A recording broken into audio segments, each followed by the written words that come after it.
individuals or disability may have acted as inspiration for our own. It is always okay to not Let's talk about concussions. That's a tale for another time. Thank you. Growing up, all I wanted was a family and to be a mom. I'm also a planner. So as planners do, I created a plan. This is my family. I have 4 beautiful children, and my husband, Dean, is not only my business partner, but he's also my best friend. Life was picture perfect, and it was going exactly as I intended it. But what often happens with life is it sends you in a different direction. And in the fall of 2017, Dean and I were faced with some of the worst news that a parent can experience. If I close my eyes, I'm sent back in time. I can feel and hear and smell my surroundings.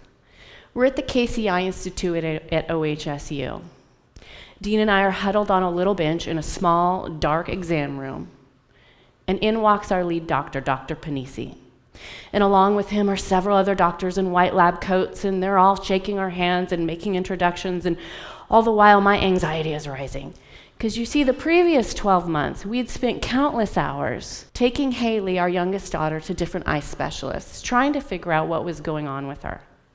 One doctor went so far as to say, she can see better than she's letting on. I think she's doing it for attention. Dean and I kept pushing back. We knew something was wrong, we just didn't know what it was. My greatest fear was that Haley was going blind. I had no idea how terrible could be. So back at OHSU, Dr. Panisi comes in and he says, it's bad.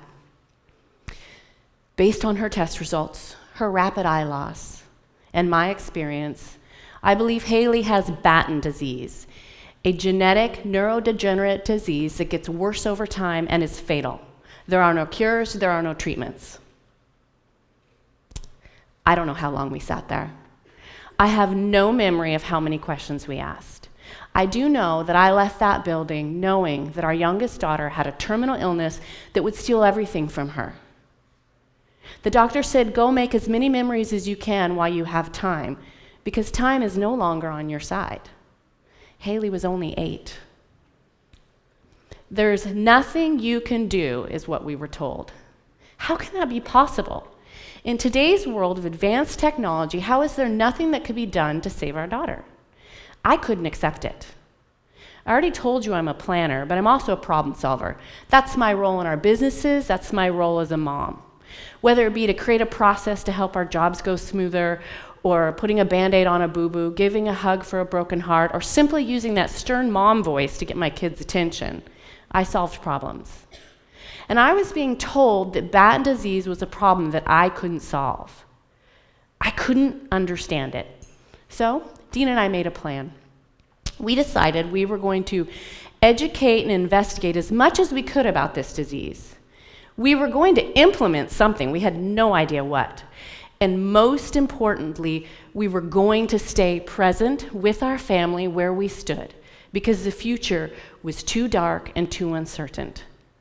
So we started with educating and investigating. I mean, what is Batten disease? Most medical professionals haven't even heard of it, let alone treated a child. We needed to become experts. Well, Batten disease is a rare form of a nervous system disorder. It gets progressively worse over time, and it affects children. There are 13 known different forms of Batten disease, all of them fatal. It's caused by a mutation of a specific gene depending on the form that you have. Haley has Batten disease CNL1. Typically, children are born normal like Haley and develop normally until they start to have symptoms. Symptoms include blindness, dementia, seizures, hallucinations, loss of motor control, loss of ability to speak, and death at a young age. There are no cures. I started calling and researching anybody that I could find that I thought might be able to help us, and it wasn't just me. My extended family canvassed the globe looking for anyone to talk to us. And what we found was a close-knit group of people, of families, doctors, and researchers, the Batten community. And in that community, there was a family, the Grays, and they have 2 girls with Batten disease CNL6. And they had created a foundation to raise money for research for a treatment in hopes of going to a clinical trial to save their girls. Today, there's a clinical trial for CNL6. Well, that was it. That was our plan. We didn't need to recreate the wheel.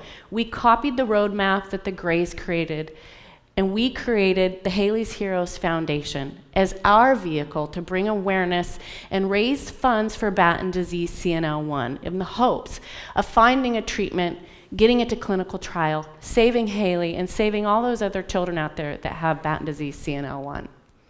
Halleys Heroes Foundation became my mission. Finding a treatment became my passion. But all the while, Haley's health has continued to deteriorate. She's mostly blind now. She has symptoms of dementia. Sometimes she hallucinates and thinks that spiders are growing inside of her. It is incredibly lonely to have a child with a rare disease that people don't understand. But when I stay committed to being present, I realize that this journey that I'm on with Haley has opened my eyes to a whole new world. You see, Batten disease is only one of 7,000 other rare diseases out there. According to Global Genes, a nonprofit that strives to empower, connect, and inspire the rare disease community, 1 in 10 people have a rare disease, and half of those are children.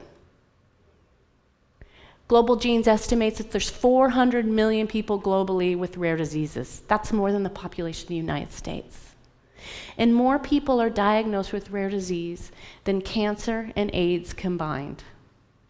Most of these diseases are caused by a faulty gene, like with Haley's Batten disease. But sadly, about 1/3 of all children with rare disease die before their 5th birthday because most of the rare diseases don't have treatments, don't have a focus, don't have a cure. In fact, the number's 95%. So I realize rare isn't that rare. Haley isn't alone. She's one of 400 million. And why can't more be done? What if more people educated and investigated, implemented and stay present? What would that look like for this community? Archbishop Desmond Tutu once said, "Do your little bit of good where you stand. For it's those little bits of good combined together that will overwhelm the world." There's a girl named Dana out of Boulder, Colorado, who has a friend named Mila. At age 6, Mila was diagnosed with Batten disease CNL7. Well, Dana, learning of this, decided she wanted to do something. So she started baking cookies and selling them door to door to get donations for research for treatment for Mila. Her goal was to raise $1,000. With the help of her mom, she was able to solicit more cookie baking friends, and she created a GoFundMe account. And at the end of the year, she had raised $56,000. Well, Dana stayed present, and she learned she had another friend with a rare disease. Her other friend had Pan's disease. Now, Pan's disease is not terminal like Batten, but it does steal youth from a child.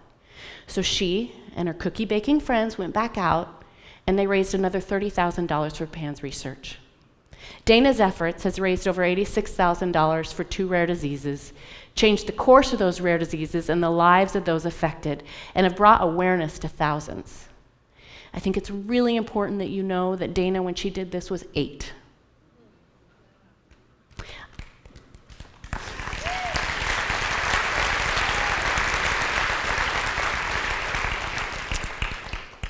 I know my efforts with Halleys Heroes Foundation have made a difference. I know more people today have heard of Batten disease than did when she was diagnosed. When I think about 1 in 10 people have a rare disease, we all know somebody. So I think, what more can we do? What little bit can we all do? Maybe it's baking cookies like Dana.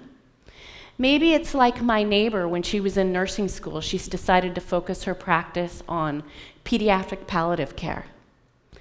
Maybe it's like a grade school acquaintance of mine who writes young adult nonfiction or young adult fiction books, and she chose to write a book about a courageous young girl named Haley with Batten disease. Maybe it's simply being here today and opening your mind, being present at this TEDx talk, and learning and taking this knowledge out into the world. Whatever it is, I know your little bit of good, with my little bit of good, with a little bit of good of all those that are trying to find treatments for these rare diseases, and the little bit of good of all those caring for those people with rare diseases, I know we can overwhelm the world. Let's come together and change the course of the lives for these 400 million people. It's simple. Find your inspiration. Haley is my inspiration, and I'd really like for you to meet her today. Thank you.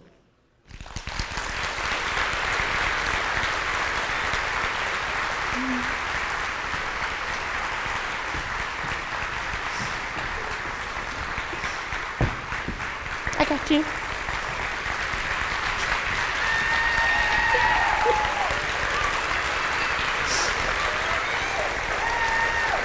All these people are clapping for you.